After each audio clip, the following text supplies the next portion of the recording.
This time on the show, we're rooting the droid, WPA cracking in the cloud, USB booting Chrome OS, playing Doom on the Zipit, your WordPress picks, and tons more. All that and more on this episode of Hak5.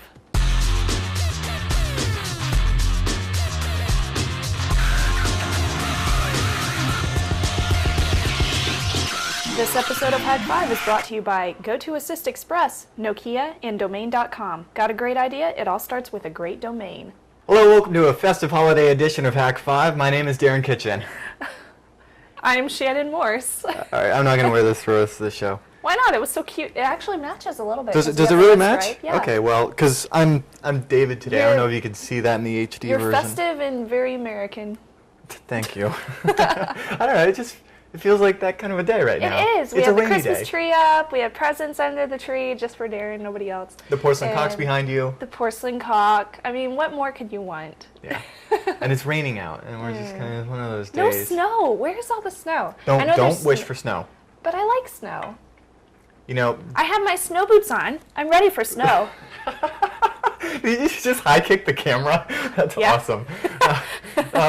No, I'm going up to Toronto and no, Kirby, come on, every episode now? She's such a camera whore now. Anyway, I'm not hoping for snow because I'm going to be up in Toronto the day after Christmas through the 30th. That is true. Have my little meetup in T-Dot. As long as there's no snow when I'm flying on my plane, because I do not want to be delayed. I'm flying on Christmas Eve. No delays, thank you. I'm flying on Christmas Day. And it's going to be awesome because I'm bringing a pineapple. Oh no. Please don't make the plane. No, I'm going to bring one of the ones like in a regular case, not in the plastic. Because last time I flew with it, you remember. Yeah, that wasn't very good. We do have a banging show for you guys this week. It's so full that we had to start offloading some stuff to the next week. The wiki is getting a little crazy there on the dev, but that's cool. It just means that we've got some kick-ass stuff for the next couple weeks. We do. Do you want to start it off? Yeah, let's start it off because we have a ton of follow-up feedback. Okay, tons and tons of follow-up. The first one is Moxie just launched a WPA cloud cracking service. The whole idea behind Cow Patty was that you could use like rainbow tables set up specifically for cracking WPA. Right. And use this to crack the hash if you happen to be sniffing on your wireless and you end up picking up a handshake. Well, what's the difference with this one? Well, it's the same idea, but here's the problem. The limitation with the rainbow tables from like your places like the Church of Wi-Fi is that the way that WPA is made, it's salted. Remember that again from. Anyway, it's salted with the SSID. So if the SSID is Linksys, then it's going to be salted with that. If it's going to be Netgear or whatever. And the Church of Wi-Fi has gone through great lengths to put together WPA rainbow tables based on the most popular 1 million passwords, I believe it is, and 1,000 SSIDs. So that's nice and all, but that's you're not going to be able to pre-compute everything just because there are so many possible SSIDs. If you're trying to crack somebody's corporate firewall or corporate network wireless, and they've got a bizarre SSID, it's not going to be in those rainbow tables. You're going to be sitting there generating them for weeks. So he has access to a Beowulf cluster of awesomeness, it turns out, a supercomputer that can go ahead and crack them in real time in, he says, about 20 minutes. Wow. Yeah. That's a lot better than a week. Yeah. So a lot, very similar with the services like MD5 lookup or some of the other ones where you can submit like SHA hashes and stuff and then get, or LM hashes and get it cracked back. He's put together a service the same way. You send him a packet capture file, just in a standard PCAP, and he'll go ahead and throw it on his cluster. And I think it's like $17. He's got two different versions of this. One is like $17. The other one's $34. We'll get you in about 20-40 minutes.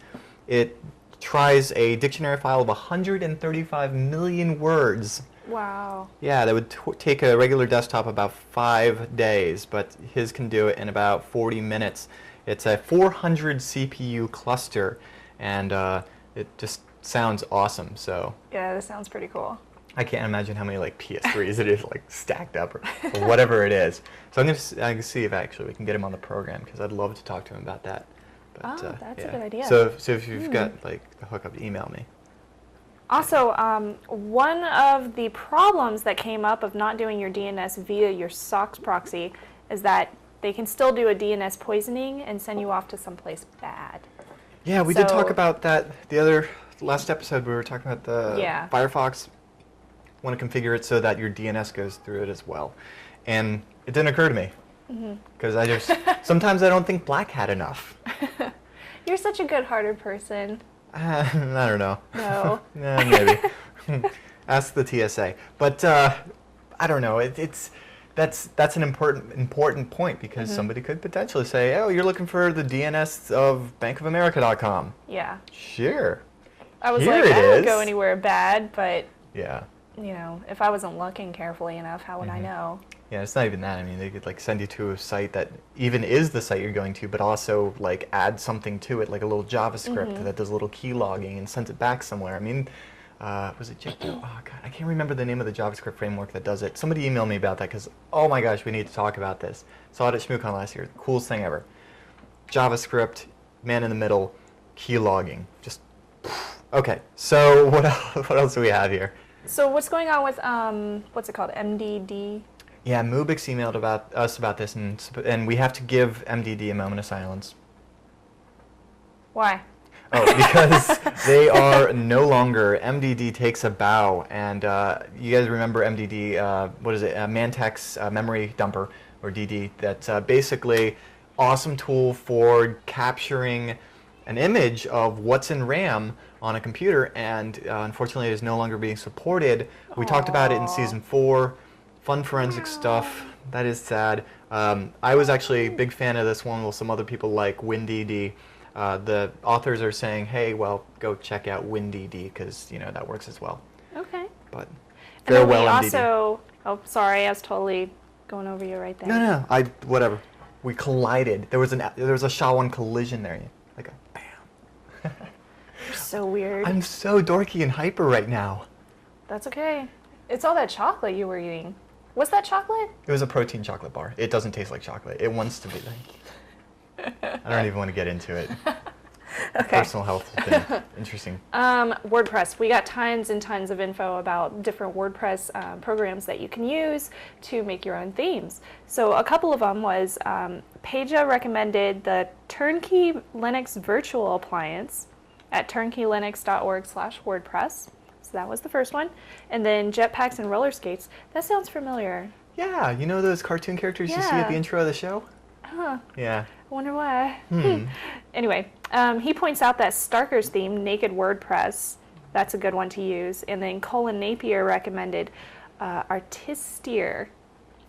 3 awesome recommendations, and I gotta say the first one, the Virtual Linux Appliance, wasn't it just like a few weeks ago we were talking about setting up a virtual appliance with DimDim?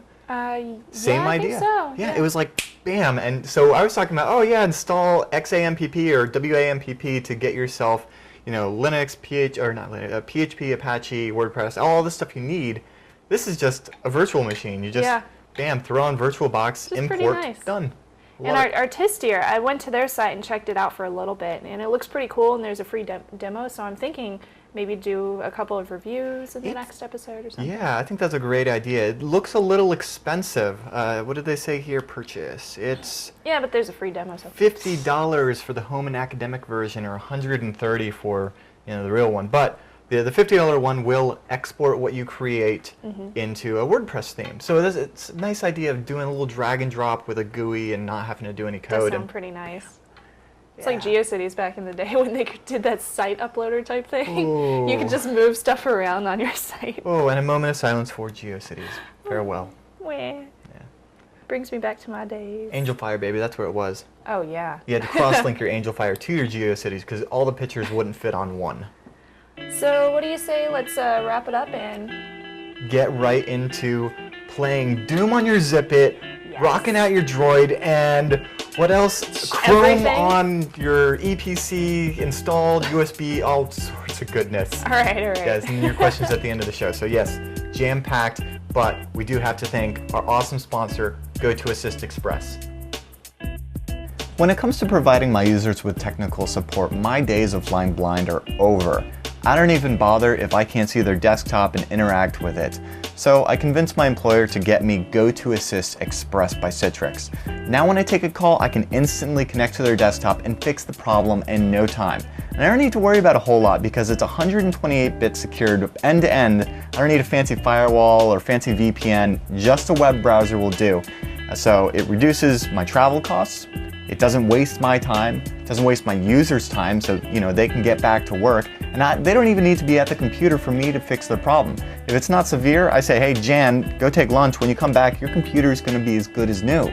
So I encourage you to check out GoToAssist Express. Whether you're supporting a workforce or just supporting your family's computer, it is definitely the way to go when it comes to remote support. So if you would like to try it out, you can get a 30-day trial at gotoassist.com/Hak5. And again, to support the show, you've got to use that URL, gotoassist.com/Hak5.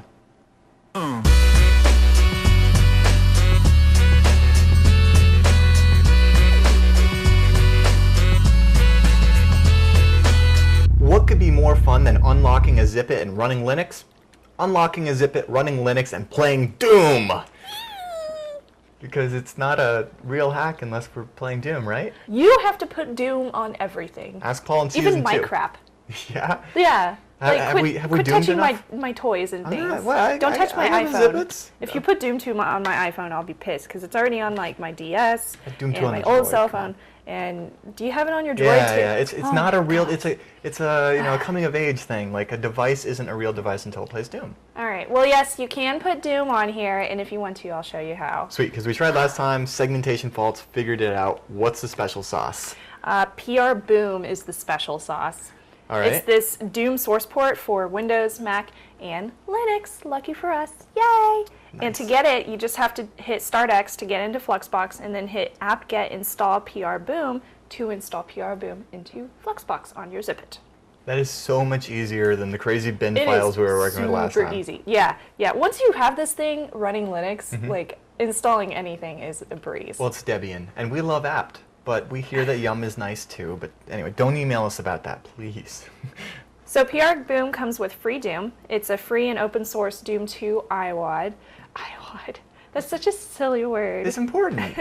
It's a collection of like the graphics and the videos and music and the sounds and different levels that make up the entire game pretty much. Well, because it does this. They open source their games like, Doom, Quake, whatever. They open source them, but they don't open source the WAD or whatever the PBK or forget the name, but the files that make up the levels and the actual game, the creative content that sells it. They just open source the engine, which is nice because then people like PR Boom can come along and, hey, we got it for Linux now, Yay! And you can also provide your own iWad for, if you own your copy of Doom, Doom 2, or I think it's Ultimate Doom. So you could use any of those. Or you can use a Doom 1 shareware iWad. So you can Google index of doom.wad and possibly come up with a good one that you can use. A good one. I bought Doom back in 96 or 94, 92. Yeah. Anyway, I think everybody owned Doom back in the day, like legally. Yeah, of course. I really did. Mine was on too many floppies.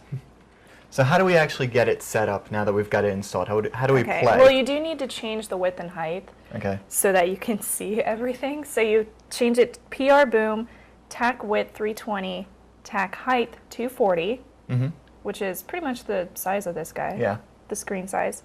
Or you can use PR Boom, tac width 320, height 240, tac iWad Doom2.wad if you have a legit Doom 2 wad. Which this one does have. Yes. Okay, so you press enter. Then it starts running it. Oh, there you go. Happiness. Yeah, it's so simple. Sweet. So the first thing you want to do is set up your key bindings. And to do that, you just go to Options, Setup, and Key Bindings. All right. Sweet. Oh, okay. I see what we got going here. And we here. already set up our key bindings, but basically you can go down that entire list and change everything up. And now? Ultraviolent. And we're in our new game. All right, so how do we play this? Right now we're moving around with the D-pad. We're going to hit the middle button to shoot. There you go. Hey, look at that. And I can only see it like to my side too. Die. Die. Oh, come on. There we go. Haha. We can also do a deathmatch with this guy. Yeah, how do we do a deathmatch? Oh, I just got Here, burned up. I'll get killed by the imp while you explain to me the deathmatch. So to do a deathmatch, you can run a server from another computer using PRBoom TAC Game TAC Server TAC N2.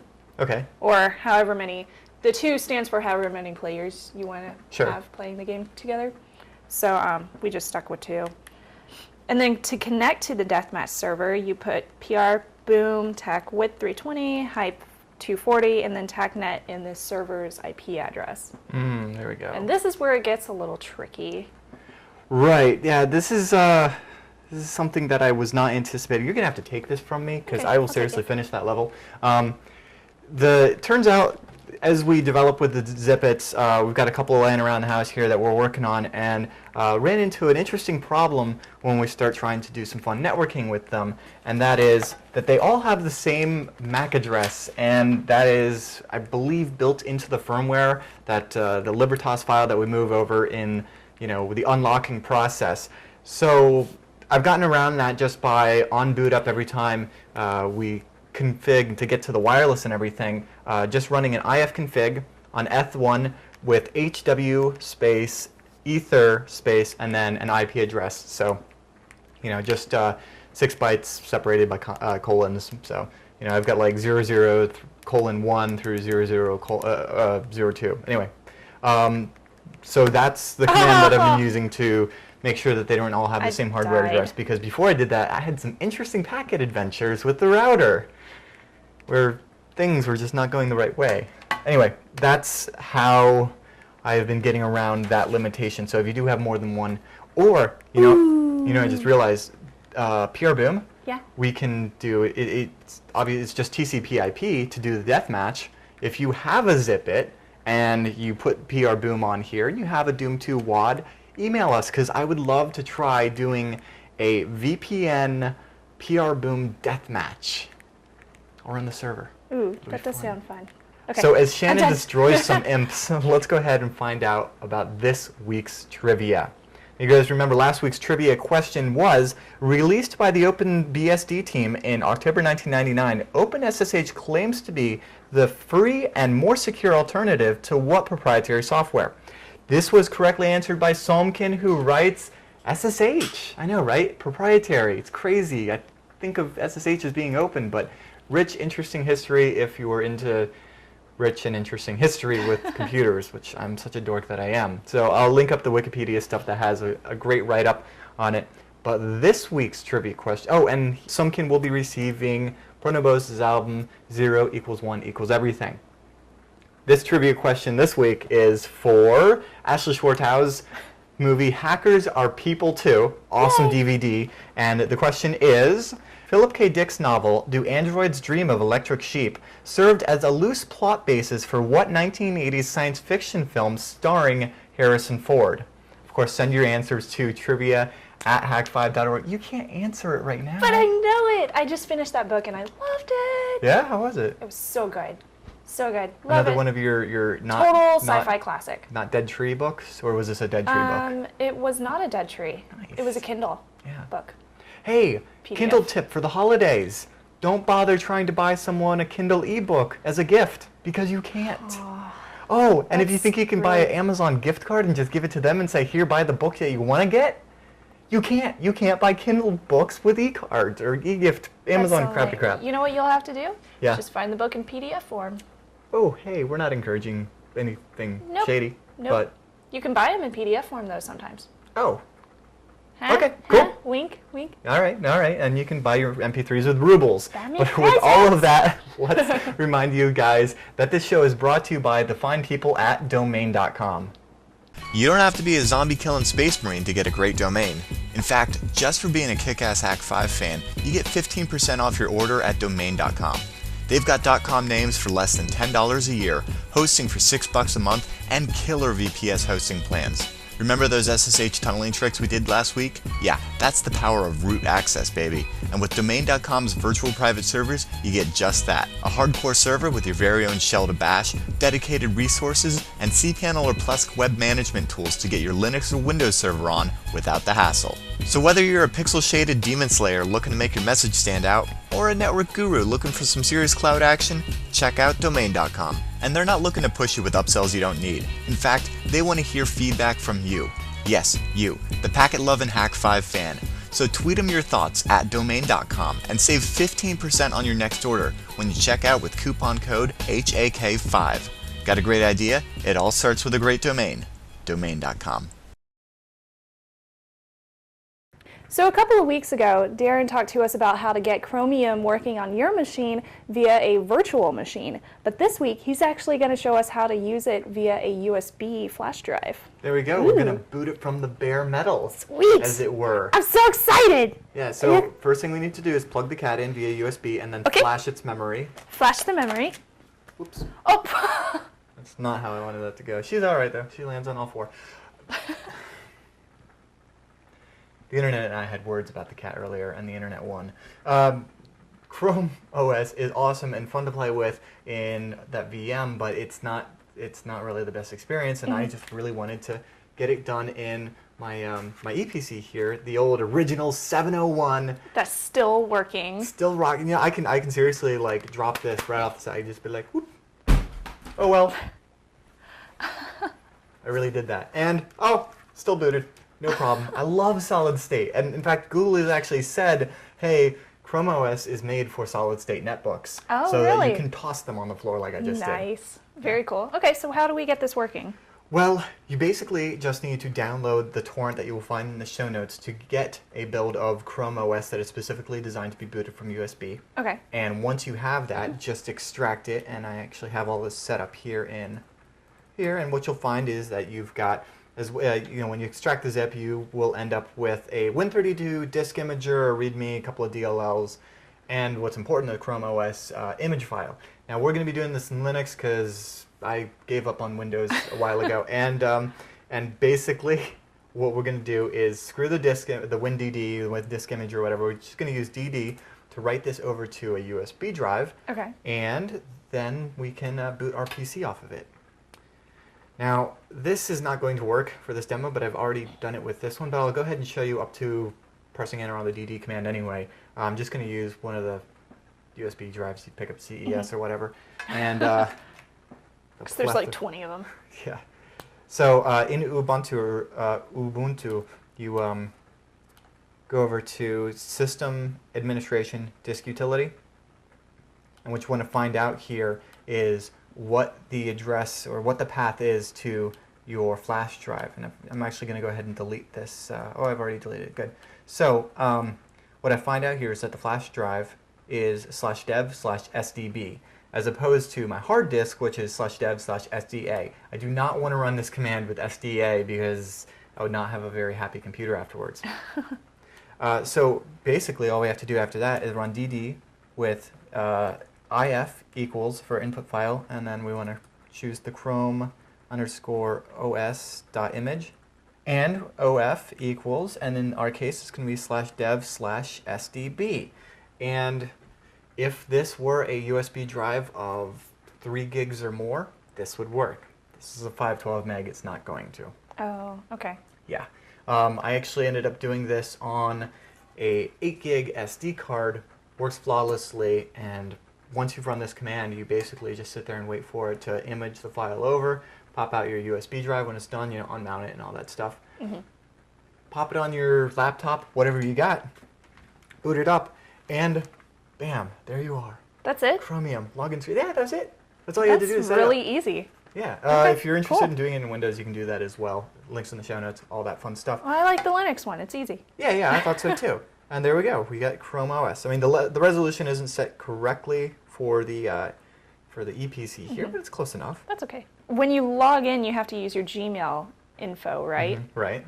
But what if you're not connected to your wireless yet? Well, that's exactly what's going to happen when you first boot it up. You don't have a configuration option. It doesn't say, hey, welcome to Chrome for the very first time. And I'm assuming when it is a full-blown, packaged operating system for the masses. That's how it will be. But Yeah. for the time being, as a dev environment, it's set up with a local user that you can use to get yourself started. Okay, that makes sense. Yeah, so what we do here is we log in. If you mind doing that, just log in as Kronos.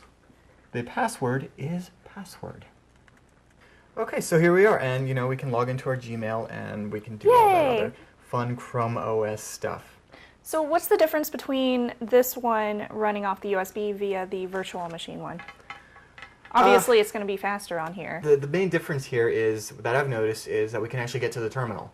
So that's very convenient because all we have to do is hit Control, Alt, and T, and what's going to happen here is, oh, would you look at that? Cool. I have a happy little local host. I'm at the shell, and I can, and I can ls, and I can top, and I can all that other fun stuff, and I have full access to the system. Is there anything cool about this one that Well, I we mean, should know about? since I'm running it here on a netbook, I will be able to actually get on the wireless, and that's just a matter of clicking up here in the top right, and under Wi-Fi, you'll notice that I am connected to the Hak5 Wi-Fi. That's all it is. You just click there and check the box. The performance hasn't been all that great, but I wouldn't expect it to just yet. Powering off the device as easy as just pressing the power button. Cool. If you want to Okay. go into the terminal, type power off, that'll work as well. But there is no official shutdown. It's not like, oh, you click start and shut down, or Apple and whatever, or KDE, or what, it's just totally interesting beast there. And if you want to install it to your computer from the SD card or USB boot, you can go ahead and do that. Just go into the terminal. Awesome. And you'll find a script under /user/sbin called chrometac install. Just run that, and there you go. You got it installed on your computer. Cool. Well, thank you for showing us this. Yes. It's awesome. Of course, I wanna when you play do with it. install it, it will overwrite everything on your hard drive. So Can I play keep with that it? in mind. Yeah. Just don't install it because I do have some stuff on that I don't need to lose. I won't. I'll just play with. Oh, Well, look at all the cute icons. Before you get too much involved in it, you want to let us know what's going on with the LAN party? Oh yeah, LAN party, Left 4 Dead 2. Yay! I'm so excited for Left 4 Dead 2. I haven't even played it yet, but I did play the demo and it was amazing. Nice. So much fun. We'll grab the game because it's coming up. It's at game.hak5.org and it's January 2nd and 3rd. Yay! Excellent. Now stay tuned because in just a bit we will be rooting the droid. But first, we do want to thank our excellent sponsor, Nokia. I love the freedom that my motorcycle gives me when I'm riding twisties through the mountains or chasing sunsets down the coast. But the servers that I support at work don't seem to have this idea of paid time off, so I don't always get a break. That's why I love the Nokia Booklet 3G. 12 hours of battery life, Windows 7, Bluetooth, and here's the kicker, always on 3G. Because I don't always know where I'm going to be when the Exchange servers have like an MTA seizure or the boss's new laptop gets hosed. But I get all-day connectivity with a sexy aluminum ultra portable that's just under 3 pounds, slips right into my tank bag. I don't even have to worry about bringing the power cord. The intro price is $299.99 with an AT&T Data Connect plan and 2-year activation. You can pick one up at Best Buy exclusively, either in-store or online. Find out more information at nokia.com/booklet3G. What is a device if it doesn't have root on it? This Zipit didn't have root, but we kind of owned it. And Darren's going to show us how to root the droid. Yes, it is time to own it up, ladies and gentlemen. I've been getting so many emails about this. When are you going to root the droid? Well, whenever root comes out for it. I'm not going to spend, the next 3 weeks looking for an exploit because then I wouldn't come up with a show. And you just updated it. Yes, yeah, well, that's part of the process. Okay. And yeah, so I've been monitoring the forums, just waiting for, this to come around because it's happened with just about every Linux device you could, shake a stick at. And I'm excited because, it's time to take the Motorola Droid and make it happy and awesome and useful so I can run root applications and fun stuff like that. So the process is actually a lot simpler today than it was yesterday, and it might be even easier tomorrow after this segment airs. But that's just the state of hackery when dealing with, objects in motion. You remember the Nintendo? The Wii stuff. Wii stuff. Oh yeah. So anyway, this will get you root on your droid. There might be an easier way to do it. It was like yesterday. What the deal was that we would have to connect our droid to our phone and then use the Android Debug what is it called? Android Debug Bridge. It's a special thing that comes with the Android SDK. Say, like if you were a software developer and wanted to make your own Android apps, you'd use this, and you would use this app to push, basically, to push Sue over to this device. And Sue, SU, super user, is just a program that lets you run as root. You'll notice that I use sudo or sudo a lot in Linux. That's me saying, hey, do this as the super user or as root. So essentially, what's happened here is that with the latest version of the operating system, which is open source for anyone to go and take a look at the code of, the awesome Droid hackers that they are have realized that there isn't any signature checking on zip files of certain sizes. So they're exploiting that, taking advantage of a recent update, the 2.0.1 update, and packaging Sue along with it. So basically just copying that program over so you can run as root. And I think that may have simplified it, but I'm not saying that it was the easy. I'm not belittling the awesome development of the droid hacking community, but I will demonstrate here for you so you can see that it's not actually scary, it's pretty easy to do, and I'm actually going to be doing this on my droid live. I have not rooted it yet because once you, I wasn't sure if this is something that I could reproduce after the fact, so I'm just going to do it once, live to tape. And hopefully not break your phone. I might have a brick by the end of this, but you know, hang on to your pants here. So, Shannon, you're going to run the other camera for me so we can actually get the droid screen here. And without showing you my password. Now, the first thing that we're going to need to do before we start the rooting process is we want to go into Settings and come down here to About and make sure that we have the latest system update. And it's telling me that I currently have, you know, the system update and I'm all good, and it can actually take a look at, whoops, not that, the firmware, and it can see what version I have. And yes, it doesn't even have a menu, it just says 2.0.1. You need the 2.0.1 if you're going to do this. You can do this without 2.0.1, but then you're not going to get it pushed over the air. See, what happens is when you root a droid, you no longer get firmware updates pushed to your phone, which is nice because, Shannon, you know what I'm talking about. Oh yeah. When you get that homebrew going and then Nintendo releases a new ROM and you don't want to update. You just want to hold off and make sure everything's still going to be cozy first. Yeah. Wait till the forums get updated. Yes. And I have been monitoring the alldroid.org forums. That's where all of this broke, and that's where things have been getting easier and easier to do. So rather than using the development environment, all we have to do really is download this one single file, and I've gone ahead and done that here. And it is the droid tac super_user.zip. All I have to do is rename that to update.zip. And then we take our droid USB cable here, and I'm just going to go ahead and plug you into the side here. Droid. And yes, that is kind of a scary noise to hear in the middle of the night. Yeah. Now, droid's plugged in. We've got Ubuntu here. We're taking a look at my computer. And in just a moment, before it's going to show up in your computer, what you need to do is on your droid, pull up your notification bar here. And you're going to see USB connected. Select that. It's going to ask you if you want to mount it. Yes, click Mount. And now on your computer, you'll notice that all of a sudden I have another folder in my /media, and that is because I have auto-mounted the 16 gig SDHC card that comes with this little guy. So all I need to do now is come over to my /media, and this is where all of my Android stuff is.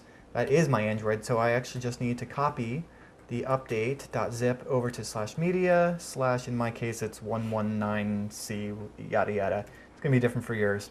So there we go, it's copied over. Now I'll verify that's there, take a look, and yes, I do have the update.zip there. Excellent. Now I just need to go ahead and unmount this bad boy. Click here to unmount, and I can safely unplug him. And he is a happy little droid waiting to get rooted now. So let's go ahead and reboot him. So I'm going to hold down the power button until I get the option to power off. Go ahead and shut all the way down.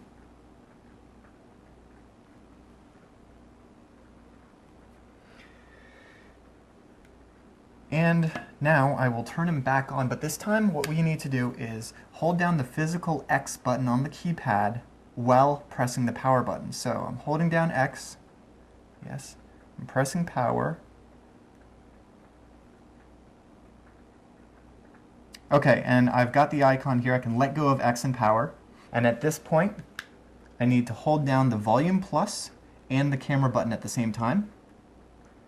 And there we go, I get a little menu, and I can use the D-pad here, and it says Android System Recovery, and use the D-pad, and what we can do is reboot the system now.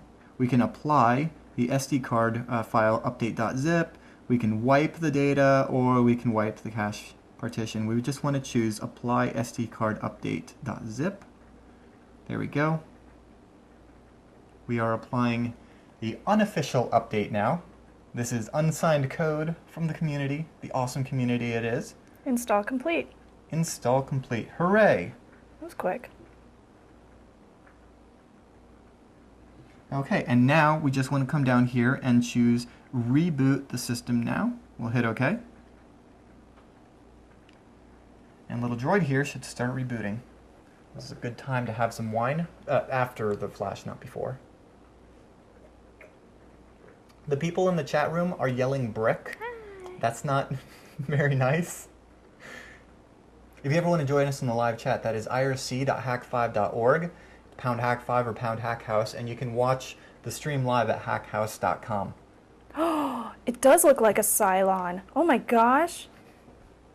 That is creepy. That thing's going to kill you in your sleep. It's not more creepy than Gladys. Oh God, what if this thing talk like Gladys does?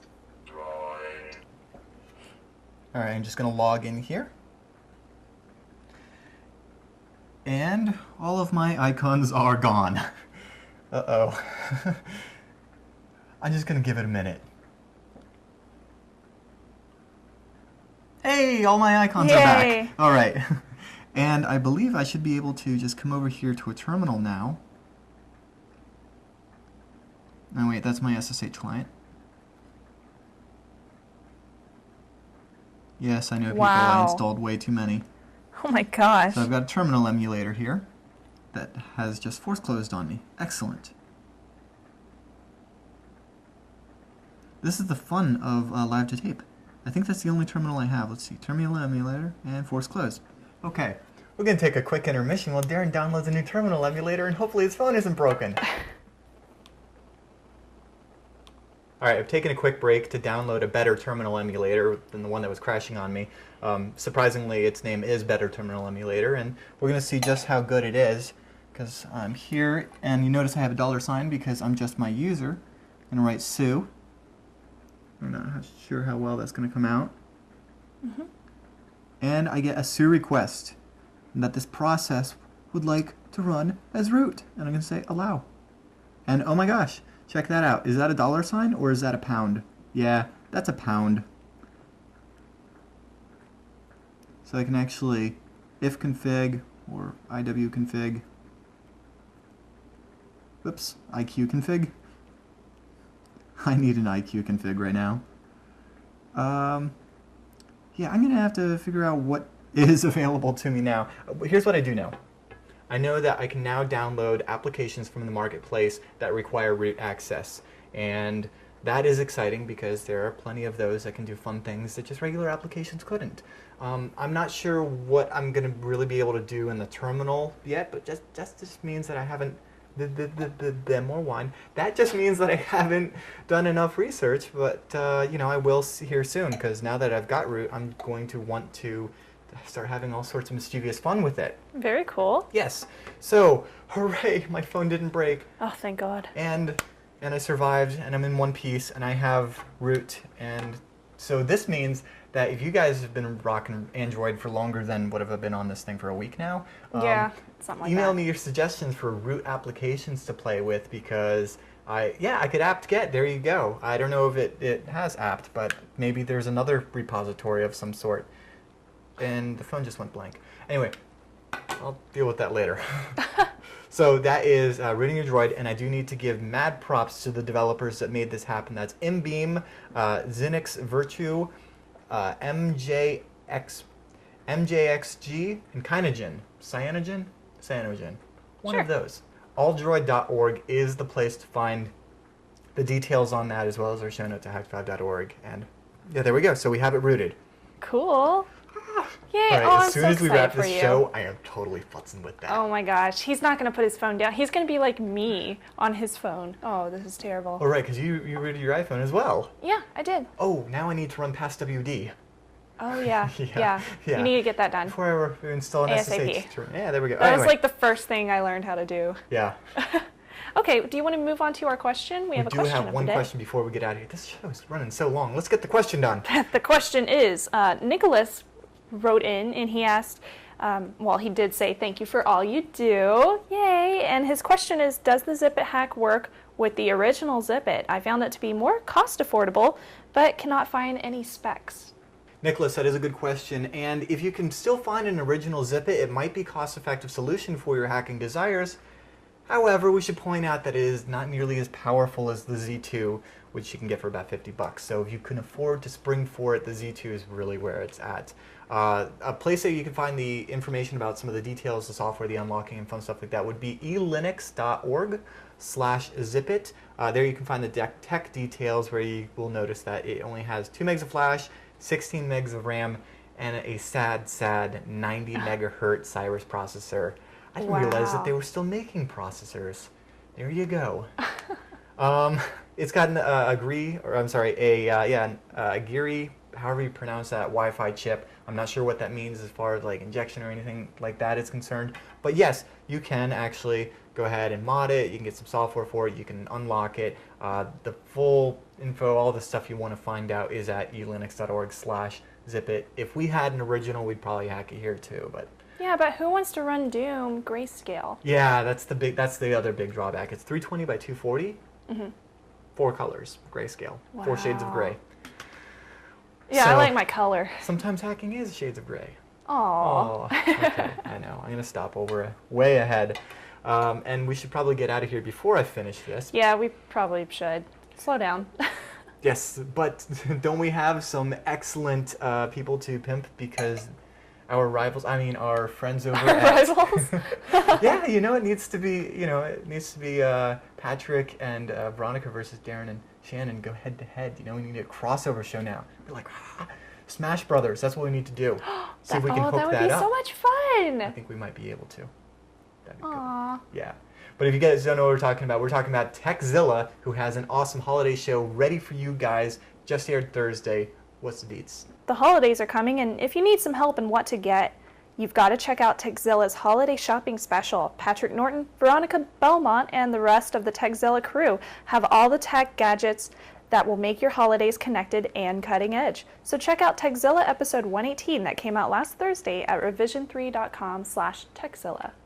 Also, I want to remind you guys that we love your feedback, so feedback at hak5.org is the place to send that to us. You can also find us at facebook.com/hak5 or facebook.com/technolist. And all of us are on there as well. And twitter.com/hak5. You can find all of us from there. I just figured out Facebook this week. Oh, good. I've been on I just for made years. a fan page. If you want to add me or join my fan page. So what's the difference? Your Facebook.com/ShannonMorse. Facebook.com/snubs is my profile where I update everything. Right. And then the Facebook.com/snubsy is my fan page, which is like, I guess you would say it's like Okay. And then sure. And then like Facebook.com/ShannonMorse is where you would find the Cylon version, right? Yes. Yes. Yeah. She's not Sharon. Stop emailing and saying, "Hey, Sharon." Anyway, with all that out of the way, send us any questions on any of the stuff that you've seen today. You can find our show notes at hak5.org. And until next week, we're reminding you, making sure this thing's not going to go droid. Trust your technolist.